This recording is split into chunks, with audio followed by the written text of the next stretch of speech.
Buongiorno, lunedì 8 giugno, benvenuti, buon inizio di settimana, nuovo appuntamento con la nostra rassegna stampa. Oggi insomma molto racconto dei fatti che stanno avvenendo in Medio Oriente, nuovi attacchi da parte di Israele all'Iraq, le risposte, insomma la diplomazia in campo, l'Italia che in qualche modo spinge anche per le risoluzioni del conflitto tra Russia e Ucraina, quindi l'altro fronte aperto, e poi insomma tanto sport con gli italiani Cobolli che non è riuscito a vincere la finale del Roland Garros, ma un italiano che vince c'è, ed è Kimi Antonelli in Formula 1 che ha trionfato al Gran Premio di Monaco. Poi lo scandalo del CEF Pass per quanto riguarda ancora le cronache regionali, insomma tutto questo lo vedremo ovviamente nel corso della nostra rassegna stampa. Partiamo dalla lettura dei quotidiani nazionali, partiamo dal Corriere della Sera che titola in apertura Israele e Iran, nuovi venti di guerra. L'IDF, che sono le forze israeliane, colpiscono Beirut, Teheran risponde a colpi di missili, Trump che cerca di mediare, dice ora basta trattate, ma le proposte di trattative gli rimbalzano contro. Ben Gvir, che è il ministro israeliano, getta benzina sul fuoco e dice devono bruciare, quindi questo è il racconto. Si alza di nuovo la tensione, lo leggiamo nel sommario, tra Israele e Iran. Missili di Teheran sono stati lanciati sul nord di Israele, tutti intercettati, erano una risposta del RAI dell'IDF su Beirut per colpire le postazioni di Hezbollah. Israele minaccia ritorsioni, l'intervento del presidente americano Donald Trump per cercare di frenare l'escalation, una telefonata con il premier israeliano Netanyahu e l'invito alle autorità italiane di tornare a sedersi al tavolo dei negoziati. Questa proposta però sembra davvero molto distante. In taglio alto l'economia, parte la sfida per la scalata al Monte dei Paschi di Siena, per il Superpolo la Banca Popolare di Milano spinge sulla fusione, Intesa invece rilancia con Unipol e BPER per appunto acquisire tutto il gruppo, scalare appunto il gruppo Monte Paschi di Siena. Il riassetto finale tra i poteri, che l'equilibrio fosse stabile era chiaro, il grande risico bancario attorno a Monte dei Paschi di Siena, Mediobanca e soprattutto Generali sembrava una incompiuta. Ieri invece rapida successione, prima un'offerta di nozze da parte del banco BPM e AMPS, poi la notizia di una controfferta di Intesa San Paolo con Unipol e BPER, ed è scattato in una domenica di giugno il riassetto di potere e poteri. Quindi insomma sembra una notizia che resta confinata nell'economia, ma che poi ha ripercussioni, rifluenze anche sul credito, sul risparmio dei consumatori.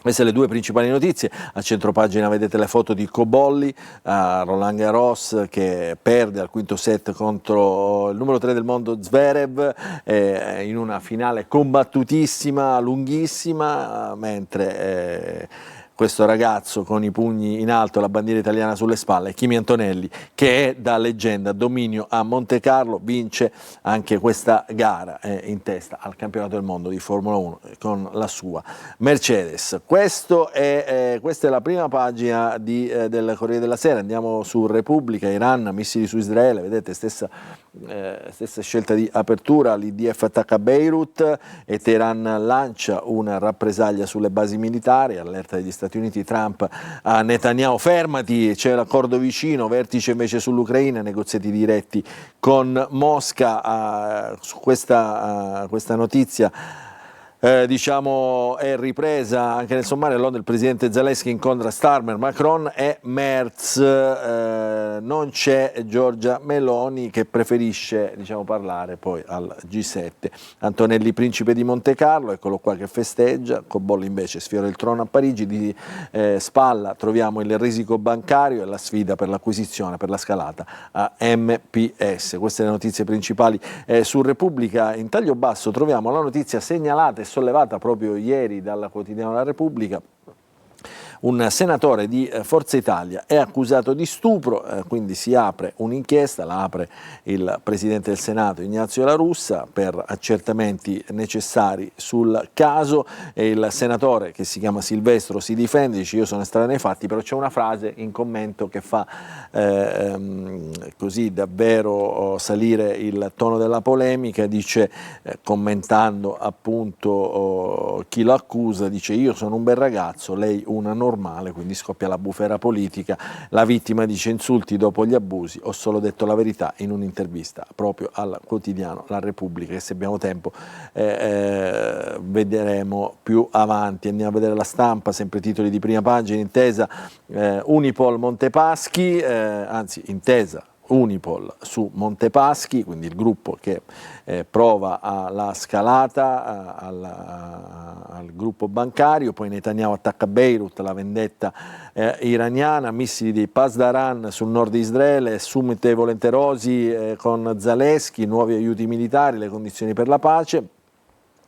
L'attacco ovviamente a Beirut e in Libano, quindi base, dicono, di Hezbollah, se il Libano è l'analisi diventa lo scalpo di Bibi, quindi insomma un conflitto che in qualche modo si allarga. Di spalla troviamo anche un'inchiesta sui voti che arrivano e che stanno facendo crescere il movimento di Vannacci, Futuro Nazionale, chi c'è dentro, tra Novax, militari ed ex camerati. Il prossimo fine settimana Roberto Vannacci riunirà il partito all'Auditorium della Conciliazione a Roma, dove si terrà l'assemblea costituente di Futuro Nazionale. Poi sarà la volta di nominare dei commissari regionali che gestiscano il movimento, perché non siamo ancora pronti, dice uno dei due dei suoi fedelissimi. Questo è il quotidiano La Stampa. Andiamo a vedere invece il gruppo quotidiano nazionale, prendiamo Il Giorno per rappresentare anche La Nazione e il resto del Carlino. Si apre con l'economia, MPS, BPM, sponda del tesoro, ma Intesa si mette di traverso, quindi comincia il risico bancario, anzi riparte, come dice il quotidiano, il risico bancario. Poi Parigi e Monte Carlo, Chimi e Cobolli, ancora qui lo troviamo in apertura. I missili iraniani invece nel richiamo in pagina contro Israele dopo il raid su Beirut, mentre sull'Ucraina Zelensky al vertice dei volenterosi a Londra, l'Italia non è isolata,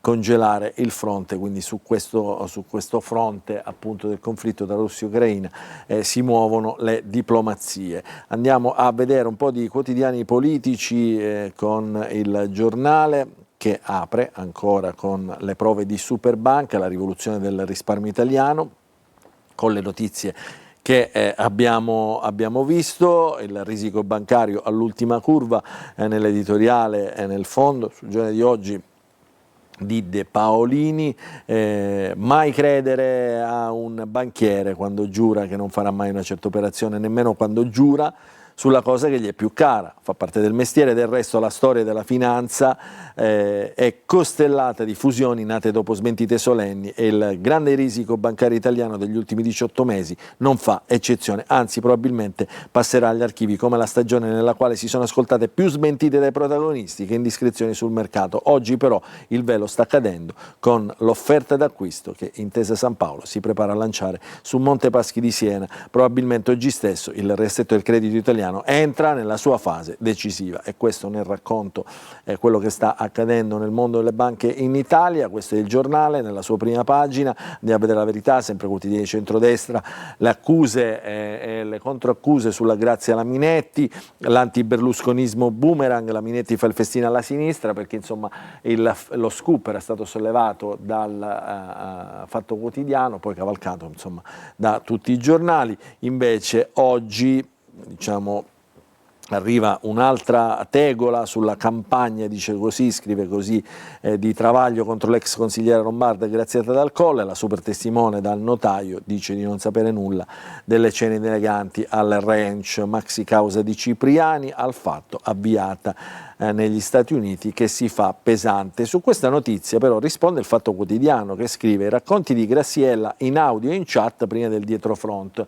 La super testimone che raccontava insomma che in effetti la Minetti non si era pentita, ma nel ranch di Cipriani c'erano praticamente le stesse cene eleganti che la donna organizzava per Berlusconi, e dice: ci sono i racconti di Graziella, questi racconti della super testimone che esistono, sono in audio e in chat prima del dietrofront, perché la testimone, scrive il Fatto Quotidiano, è stata lasciata sola e ha ritrattato davanti a un notaio, quindi per paura avrebbe appunto ritrattato le sue dichiarazioni iniziali. Quindi questo è il Fatto Quotidiano. Andiamo a vedere ancora a Libero, che mette in primo piano le città sotto assedio, città ricche sotto assedio, il mal di Maranza, perché a Milano in 8 tentano di stuprare una modella in pieno centro e in pieno giorno.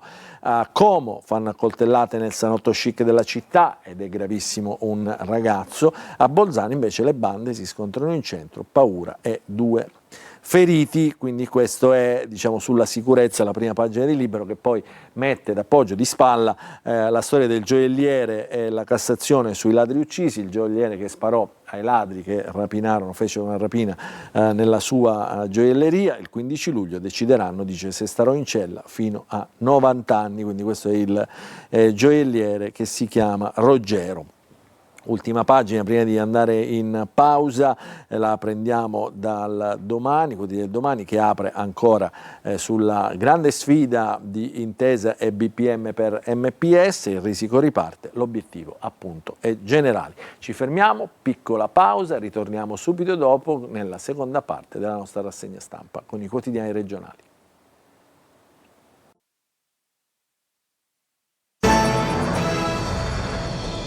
Rientriamo nella seconda parte della nostra rassegna stampa, cominciamo a sfogliare i quotidiani regionali, dicevo, molti riferimenti ovviamente a quello che sta accadendo dal punto di vista internazionale, i nuovi attacchi con la risposta dell'Iraq, quindi il conflitto tra Israele e Iraq.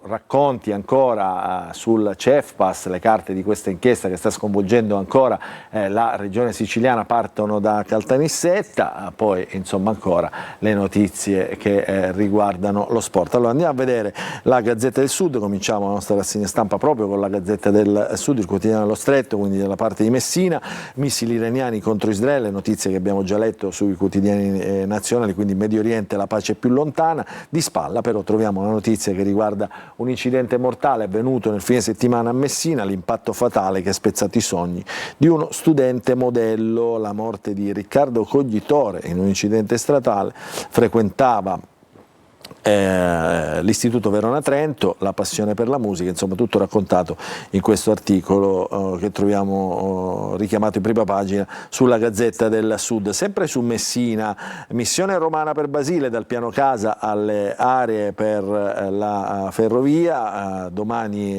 mercoledì il sindaco di Messina sarà a Roma per una serie di incontri, quindi si cercano sponde e fondi per realizzare questi progetti. E ancora arriva la notizia da Malta, ma riguarda ed è molto vicina a quello che accade spesso e che leggiamo spesso sulle nostre coste, un'ennesima strage di migranti, recuperati 10 corpi nel Mediterraneo, un barcone si è ribaltato a circa 45 miglia da Malta, intervento di una motovedetta italiana, quindi un'altra strage nel tratto di mare che unisce appunto il Nord Africa a Malta e quindi poi alla Sicilia. Questa è la prima pagina della Gazzetta del Sud, entriamo dentro perché c'è una notizia che arriva da Lampedusa, corsa contro il tempo, lavori per accogliere Papa Leone, danni dal ciclone e preparativi per la visita, in corso opere di manutenzione, sicurezza e decoro urbano con l'aiuto della Regione, a breve la chiusura della banchina che poi dirotterà tutto a Cala Pisana. Il Papa arriverà sull'isola di Lampedusa, previsto il 4 luglio, e il molo Favarolo sarà intitolato a Papa Bergoglio, quindi Papa Francesco, che si è spento da poco.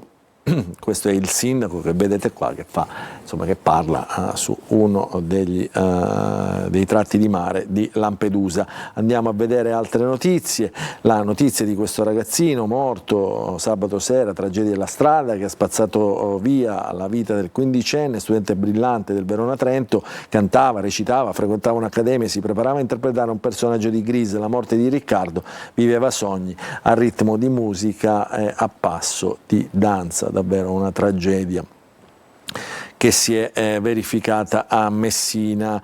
Poi Lipari rivive l'incubo della crisi idrica in piena stagione turistica, dissalatore limitato, l'acqua delle navi cisterna non basta e diverse zone dell'isola sono a secco, quindi in qualche modo ci si interroga su come sarà questa stagione. Ovviamente gli abitanti, le amministrazioni chiedono conto alle istituzioni interessate.